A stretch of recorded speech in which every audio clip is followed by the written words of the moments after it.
이스라엘 백성들이 애굽에서 종살이가 너무 힘들고 어려워서 하나님께 제발 살려달라고 부르짖었죠. 하나님은 그들의 부르짖음을 들으시고 그 애굽에서 출애굽 시켜 주셨어요.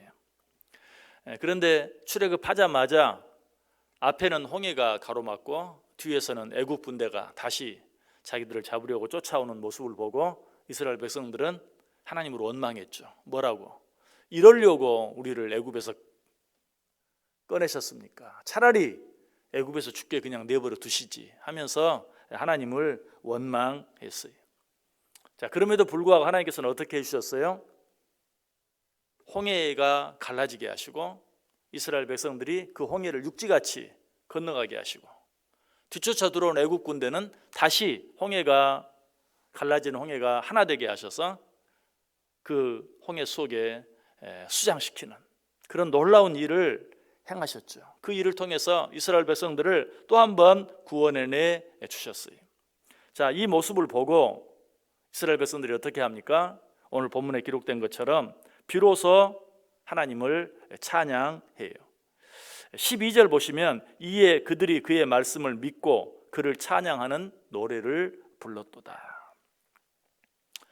좀 늦긴 했지만 그럼에도 불구하고 홍해의 기적을 보고서라도 하나님을 찬양하는 그런 모습은 참 다행스러워요. 그러나 한 가지 아쉬움은 있다고 그랬죠. 어떤 아쉬움? 그런 기적을 보기 전에 하나님께 감사하고 찬양했더라면 하나님이 얼마나 더 기뻐하셨을까. 눈으로 볼 수 있게 해주고 손에 쥐어 주어야 믿는 이스라엘 백성들의 모습, 하나님의 마음을 서운하게 했을 거예요. 그런데 이 이스라엘 백성들은 이 찬양도 비록 뒤늦게 시작된 찬양이긴 했지만 끊이지 아니하고 계속해서 그 은혜를 생각하면서 하나님을 찬양할 수만 있었더라면 훨씬 더 좋았을 것이. 그런데 이스라엘 백성들은 어떻게 했어요? 그 은혜마저도 눈에 보여주고 손에 쥐어주는 그 은혜마저도 금방 잊어버리고 말았어요. 실제로 그들은 사흘 뒤에 홍해를 건넌 뒤 사흘 뒤에 마라에서 쓴 물을 만나죠. 그 쓴 물 앞에서 다시 하나님을 원망하잖아요. 원망할 뿐만 아니라 하나님의 뜻을 거역하기까지 하죠. 정말 배은망덕한 모습이. 자, 오늘 본문이 바로 이 모습을 우리에게 이야기해 주고 있어요. 그러나 그들은 그가 행하신 일을 곧 잊어버렸다. 여러분, 여기에서 곧이라는 말은 멀지 않아, 얼마 지나지 않아 라는 뜻이에요. 이스라엘 백성들은 홍해의 기적을 보고 하나님을 찬양했는데 그 찬양이 채 끝나기도 전에 모든 은혜를 잊어버리고 하나님을 향해서 또 한 번 원망하는 그런 모습. 그 모습이 어떤 모습이라고요? 방금 말씀드린 것처럼 사흘밖에 지나지 않았는데, 홍해가 갈라지는 기적을 본 지가 사흘밖에 지나지 않았는데 당장 마실 물이 없다고 해서 하나님을 원망하는 그런 모습, 이것이 이스라엘 백성들의 모습이었다.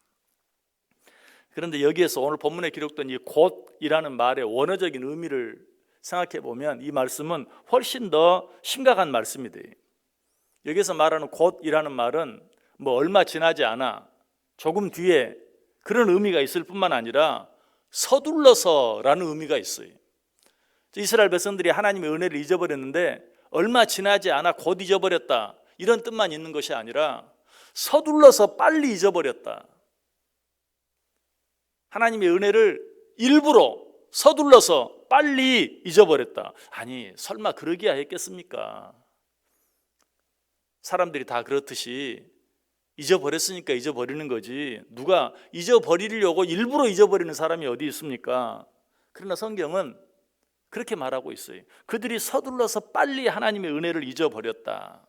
그런데 이런 이스라엘 백성들의 모습을, 우리들의 모습을 좀 곰곰이 생각해 보면 맞다, 그럴 때도 있다라고 인정하게 돼요. 자, 여러분, 하나님 앞에 우리가 어떤 문제를 놓고 간절히 기도하죠. 하나님, 나를 축복해 주옵소서 하고 하나님 앞에 간절히 기도해요. 기도만 한 것이 아니라 또 나도 내가 할 수 있는 최선을 다해서 열심히 일해요.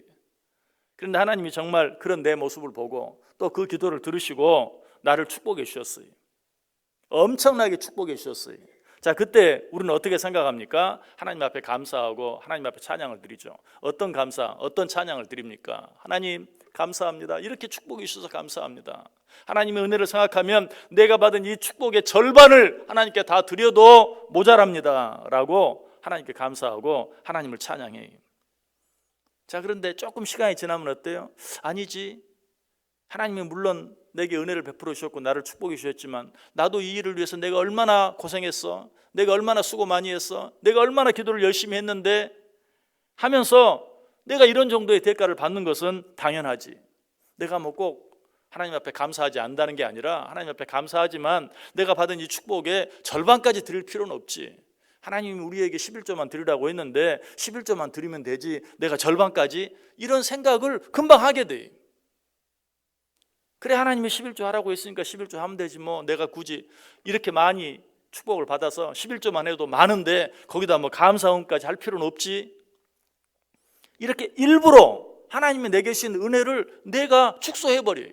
줄이려고 해. 이것이 이스라엘 백성들의 모습이고 우리들의 모습이 거기서 끝나지도 않죠. 그렇게 하려고 한 것까지도 뒤로 자꾸 미뤄요. 뭐 조금 늦게 한다고 뭐 무슨 일이 있겠어? 하면 되는 거지 하면서 그 일을 뒤로 미루려고까지 해. 이것이 지금 이스라엘 백성들의 모습이, 아니 이것이 바로 오늘 우리들의 모습이라는 것이. 자, 이런 이스라엘 백성들을 향해서, 아니 우리들을 향해서 하나님께서 뭐라고 말씀하세요? 신명기 5장 15절의 말이, 너는 기억하라, 내가 애굽 땅에서 종이 되었더니 내 하나님 여호와가 강한 손과 편팔로 거기서 너를 인도하여 내었나니. 너는 제발 잊지 말고 기억하라, 하나님께서 너희를 애굽에서 인도해 내신 것을. 아니 애굽에서 인도해 내서 홍해 앞에서 죽임을 당할 뻔했지만, 다시 끌려갈 뻔했지만 홍해의 기적을 통해서 너희를 구원해 낸 것을 너희는 기억하라. 신명기 7장 19절에도 내 하나님 여호와께서 너를 인도하여 내실 때에 내가 본 큰 시험과 이적과 기사와 강한 손과 편팔을 기억하라. 신명기 15장 15절도 너는 애굽 땅에서 종되었던 것과 내 하나님 여호와께서 너를 속량하셨음을 기억하라. 그것으로 말미암아 내가 오늘 이같이 내게 명령하노라. 오늘 우리들에게는 하나님께서 뭐라고 말씀하십니까? 신명기 8장 18절에 내 하나님 여호와를 기억하라. 그가 내게 재물 얻을 능력을 주셨음이니라. 우리를 향한 하나님의 가장 큰 소원이 뭐라고요? 기억해 주는 거예요. 잊지 않고 기억해 주는 것. 우리가 무슨 뭐 놀라운 특별한 일을 행하는 것이 아니라 하나님이 우리에게 베푸르신 은혜와 사랑과 축복을 잊지 않고 기억만이라도 해주는 것. 그래서 성경에 그토록 기억하라, 기억하라, 잊지 말라, 잊지 말라라는 말씀이 많이 나오는 것이. 어떻게 보면 이런 하나님의 모습이 좀 치사해 보이기도 하죠. 아니 뭐 주셨으면, 은혜를 베푸셨으면, 축복을 해 주셨으면 그것으로 잊어버리시지 뭘 그걸 기억해 달라고 그렇게 애원하시는가. 너무 치사하다. 육신의 부모도 베풀어 주고 잊어버리는 경우가 많이 있는데 라고 생각할 수도 있어요. 그럼에도 불구하고 하나님께서 왜 우리에게 기억하라, 기억하라, 잊지 말라, 잊지 말라 라고 말씀하시는가. 당신께서 우리에게 베푸르신 은혜에 대해서, 축복에 대해서 생색을 내기 위해서 그렇게 하십니까? 아니, 하나님이 그렇게 하시는 것은 하나님께서 지금까지 우리에게 베풀어 주신 은혜를 기억할 때에 현재 나에게 어떤 일이 일어나고 있든지 그 일을 넉넉히 이길 수 있기 때문에 그래요. 하나님께서 지금까지 내게 베풀어 주신 은혜를 잊지 않고 기억할 때 지금 내게 어떤 일이 있든지 그 일을 넉넉히 이겨낼 수 있다. 에베네셀 되신 하나님, 여기까지 나를 인도하신 하나님, 그 하나님의 은혜를 잊지 않고 기억하기만 하면 내게 아무리 큰 문제가 있고 아무리 큰 어려움이 있어도 지금까지 나를 인도해 주신 하나님이 나를 버리시겠는가? 그처럼 놀라운 은혜로 나를 지켜주신 하나님께서 나를 지켜주시지 않겠는가 하는 그 은혜로 인하여 지금의 모든 어려움들을 넉넉히 이길 수 있다. 여러분, 여러분이 가진 문제가 어떤 문제입니까? 경제적인 문제입니까? 건강의 문제입니까? 관계의 문제입니까? 여러분, 사실은 그것은 물질의 문제도 아니고 건강의 문제도 아니고 관계의 문제도 아니. 가장 큰 문제는 지금까지 나와 함께 해주신, 여기까지 나를 인도해 주신 하나님의 은혜를 잊어버린 것이 문제예요. 그 은혜를 잊어버리지 않고 기억하기만 한다면 염려할 필요가 없죠.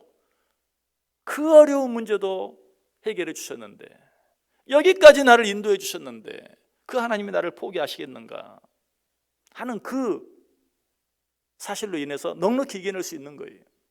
여러분, 부부관계도 마찬가지죠. 부부관계에 어려움이 있어요. 여러분, 그러나 그 어려움은 지금 눈앞에 있는 서로 간의 관계 속에 내가 저 사람을 아프게 하고 저 사람이 나를 아프게 하는 그것이 문제가 아니죠. 정말 문제는 뭐예요? 지금까지 우리가 어떻게 서로 사랑하며 여기까지 왔는가 하는 것을 잊어버리는 게 문제죠. 이제는 내가 그를 어떻게 사랑했는가, 그가 나를 어떻게 얼마나 사랑했는가, 그걸 잊어버린 게 문제. 그걸 잊어버리지만 않는다면 지금 갖는 어떤 문제는 문제가 아니에요. 이전의 사랑을 기억해낼 수만 있다면. 여러분, 하나님께서 우리와 어떻게 함께 하셨습니까? 에베네셀 하나님. 여러 가지 숱하게 많은 문제들이 있고 어려움이 있었지만 그 모든 문제 어려움 가운데서 우리를 여기까지 인도해 주셨어요. 그 하나님의 은혜를 기억하시길 바랍니다. 그 하나님의 은혜를 기억할 수만 있다면 지금 내게 어떤 문제가 있든지 앞으로 내게 어떤 문제가 닥쳐오든지 더 이상 문제가 되지 않아요. 지금까지 나와 함께 하신 하나님의 은혜를 기억함으로 말미암아 지금 내게 있는 모든 문제들, 앞으로 내게 다가오는 모든 문제들을 넉넉히 이겨낼 수 있는, 오히려 하나님이 하시는 일을 기대하며 살아갈 수 있는 저 여러분 될 수 있기를 주님의 이름으로 간절히 축원합니다.